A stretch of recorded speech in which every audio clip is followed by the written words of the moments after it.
राधे राधे दोस्तों। आज सभी को राधाष्टमी की हार्दिक शुभकामनाएं।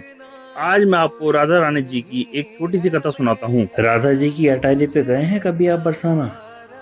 वहीं पर नीचे एक गुलाब खां जी की समाधि है। गुलाब खां जी अटारी पर सारंगी बजाया करते थे। उनकी एक छोटी सी बेटी थी राधा। उनकी पत्नी नहीं थी। राधा नृत्य करती थी जब वह सारंगी बजाते थे और आसपास के लोग वहां पर कीर्तन करते थे, जिससे कि राधा रानी को प्रसन्न करा जाए। यही इनकी दिनचर्या थी और यही इनके जीवन यापन का साधन था। वहीं से उन्हें भोजन प्राप्त होता था। जो प्रसाद मिलता था वही वह ग्रहण करते थे। ऐसे करते करते समय बीतता जा रहा था और राधा बड़ी होती जा रही थी। जब राधा बड़ी हो गई तो वहाँ के गोस्वामी जी और कुछ लोगों ने उससे कहा कि अब राधा बड़ी हो गई तब तो उसका विवाह कर दे। गुलाब खां जी ने कहा, मैं कौन होता हूँ विवाह करने वाला? मेरी तो इतनी औकात भी नहीं है। जो करना है वो राधा रानी देखेंगी। तब लोगों ने कहा, तू चिंता क्यों कर रहा है? सारा खर्चा हम करेंगे, सारी व्यवस्था हम करेंगे, सब राधा रानी जी का तो दिया हुआ है हमारे पास। फिर एक लड़का देखा गया और राधा की शादी कर दी गई। जब राधा की शादी हो गई तो गुलाब खां से ये वियोग सहन नहीं हुआ। जो बेटी दिन रात उसके साथ रहती थी, वह सारंगी बजाता था, वह नृत्य करती थी और दिन रात उसे बाबा बाबा कहती थी। गुलाब खां जी दिन रात रोते रहते थे।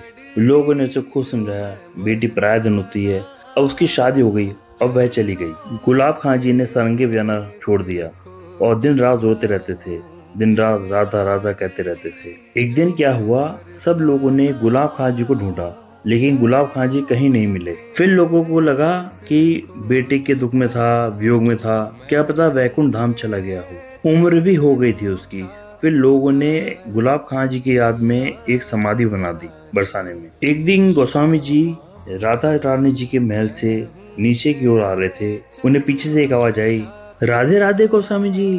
पीछे मुड़ के देखा तो गुलाब खां जी खड़े हुए थे।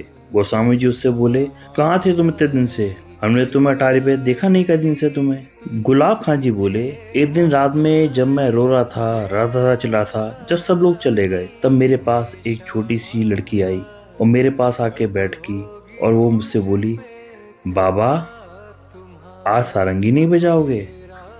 अगर आप सारंगी नहीं बजाओगे तो मैं नृत्य कैसे करूंगी?